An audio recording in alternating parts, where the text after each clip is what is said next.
Bonjour chers frères et sœurs dans le Seigneur, nous sommes aujourd'hui le mercredi 26 mars 2025. Voici le texte pour cette pensée biblique quotidienne, Jean chapitre 18 versets 12 à 27. En voici le titre, le reniement de Pierre. Arrêté, Jésus est conduit devant Anne, l'ancien grand prêtre destitué par les Romains qui l'avait remplacé par son gendre, Caïphe. Pierre et un autre disciple, probablement Jean, suivirent la troupe armée. Ils purent rentrer dans la cour du palais du grand prêtre. Là, une servante confronta Pierre. « Ne fais-tu pas partie des disciples de Jésus ?» Pierre le nia. Une deuxième fois, quelqu'un lui posa la même question et Pierre renia de nouveau Jésus.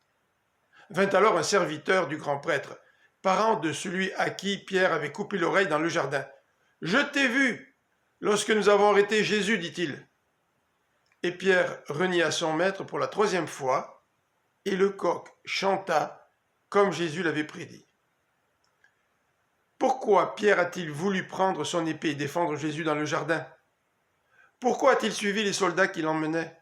Était-il déterminé à se battre pour lui?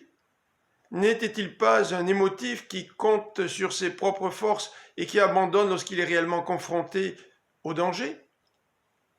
Entre-temps, Jésus est en contrôle.